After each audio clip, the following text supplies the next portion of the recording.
নমস্কার, আমি রায়েশ চ্যাটার্জি। আজকে যে বিষয়টা নিয়ে আমি আপনাদের সঙ্গে আলোচনা করব সেটা হচ্ছে যে রেকি নিয়ে।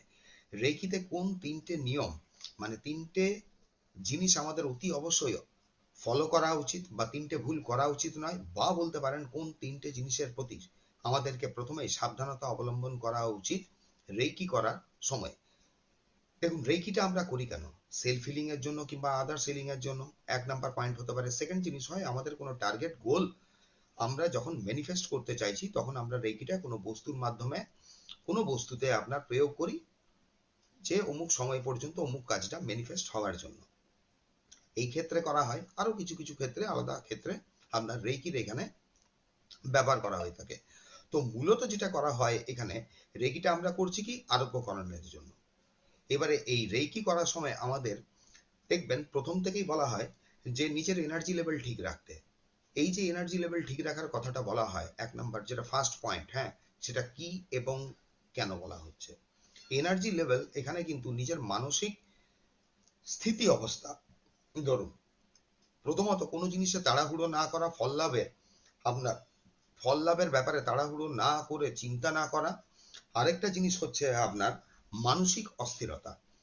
মানসিক অস্থিরতা অবস্থায় যদি আমরা যে কোনো হিলিং প্রয়োগ করি বা রেকি করি, সেটা কিন্তু ফল পাওয়ার থেকে, হ্যাঁ, সেই ফলটাকে কিন্তু প্রথমত অনেকটা দূরে আপনার এটা সরিয়ে দেয়।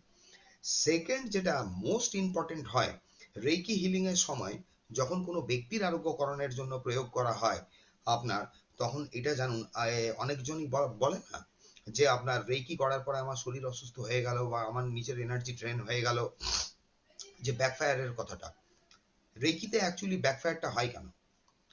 দেখুন, এবার কেউ স্বীকার করুন বা না করুন, যারা রেকি হিলিং করেন বা প্রায় রেগুলার বেসিসে হিলিং প্রদান করেন, তারা দেখবেন মাঝে মধ্যে কিন্তু এই এনার্জি ড্রেন হয়ে যাওয়া, নিজের এনার্জি লেভেলটা আপনার নেমে যাওয়ার ঘটনার শিকার আপনি হবেনই হবেন। তার মূলত কারণ হচ্ছে রেকিতে আপনার অরা টু অরা মার্চ হয়। মানে আমি যখন কোনো ব্যক্তির হিলিং দিচ্ছি, এক কিংবা একের অধিক তার অরার সঙ্গে আমার অরা কিন্তু মার্চ হবে, এবং ওই অরা টু অরা মার্জ হওয়ার কারণে বিপরীত ব্যক্তি যারা অ্যাকচুয়ালি আসছে, তারা ডেফিনেটলি এনার্জি লেভেলে কোনো একটা জায়গায় কম আছে, অসুস্থতা আছে, সে তার আরোগ্যকরণের জন্যই আমার কাছে এসেছে। এমনি তো সে আসেনি, সে তার প্রকৃত কোনো ফল লাভের জন্যই আমার আমার কাছে এসেছে।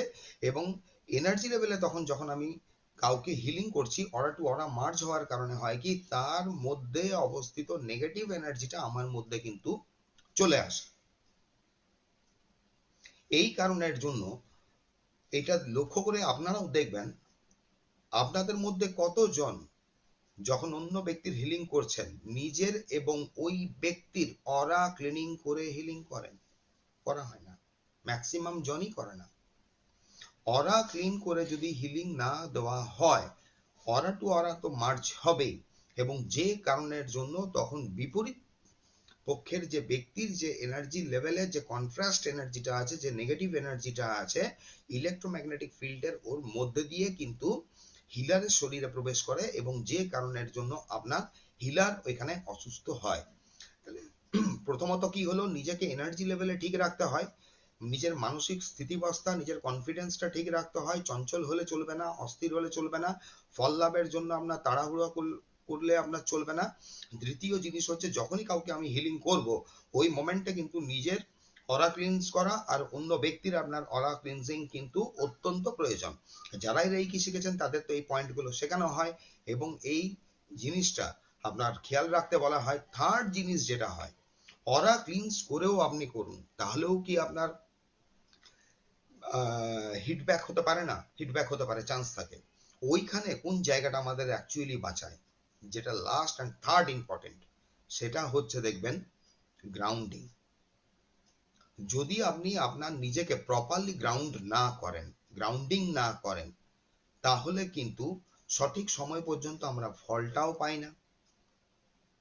আমাদের হিলিং রেজাল্ট আনে অনেক দেরিতে, বা রেজাল্ট যদি হিলিং এর আপনার চলেও আসে, তারপরে দেখা যায় যে আমরা কিছু না কিছু কারণে আপনার অসুস্থ বোধ করি। এই যে পয়েন্টটা, নিজের অরা ক্লিনস করার জন্য সবসময় যে আপনি সল্ট ওয়াটার বাথ নেবেন, সেটাও কিন্তু ঠিক নয়। নিত্য নিয়মিত কেউ যদি সল্ট ওয়াটার বাথ নেয়, তাহলে ওই সল্ট কিন্তু অরা কে এনার্জি লেভেলে, এই যে অরা ইলেকট্রোম্যাগনেটিক ফিল্ড আছে, এটাকে কোথাও না কোথাও কিছু অংশে ড্যামেজ করে দেয়। কারণ সল্ট, দেখুন সল্ট উপকারী, কখন উপকারী? যখন ওকে পরিমাণ মতো, মানে একটা হিসেবে ব্যবহার করা হয়। অতিরিক্ত করা কোনো জিনিসই কিন্তু ভালো না। অতিরিক্ত ভালোটাও ভালো হয় না, অতিরিক্ত খারাপটাও খারাপ হয় না, একটা লেভেল পর্যন্ত করা হয়। তো তাহলে আজকে কি আমি শেয়ার করলাম, যে রেকি করার সময় মূল যে তিনটে বিষয়, একটা হচ্ছে নিজের এনার্জি লেভেল, যেটা আমি আপনার পুরোপুরি এক্সপ্লেন করলাম, ওই একটা জায়গা। সেকেন্ড জিনিস হচ্ছে যে নিজের অরা ক্লিনজিং এবং বিপরীত ব্যক্তির আপনার অরা ক্লিনজিং করা। আর থার্ড মোস্ট ইম্পর্টেন্ট যেটা থাকে, যখনই কোনো হিলিং করি, সেটা নিজের সেলফ হোক, নিজের কোনো গোল আপনার অ্যাচিভমেন্টের জন্য ম্যানিফেস্টেশনের হোক আপনার, বা যে কোনো ধরনের অন্য হিলিং বা অন্য ব্যক্তির আপনার অসুস্থতা বা যে কোনো ধরনের হিলিং এর ক্ষেত্রে প্রপারলি যদি গ্রাউন্ডিং না করে করা হয়, তাহলে কিন্তু এটা আইদার রেজাল্ট দেয় না, বা রেজাল্ট দেয় এটা দেরিতে, বা রেজাল্ট যদি তাড়াতাড়ি চলেও আসে, এখানে আপনি কিন্তু ব্যাকফায়ারের শিকার হবেন। তো যাই হোক, আজকে এই ছোট্ট ভিডিওর মাধ্যমে এই মূল্যবান তথ্যটা আপনাদেরকে শেয়ার করলাম। রেকি সংক্রান্ত যদি কোনো তথ্য আরো জানতে চান, তাহলে কমেন্টস বক্সে অবশ্যই আমাকে লিখে জানাবেন। আজকে এখানেই রাখছি, নেক্সট ভিডিওতে আবার আপনাদের সঙ্গে আমার দেখা হবে।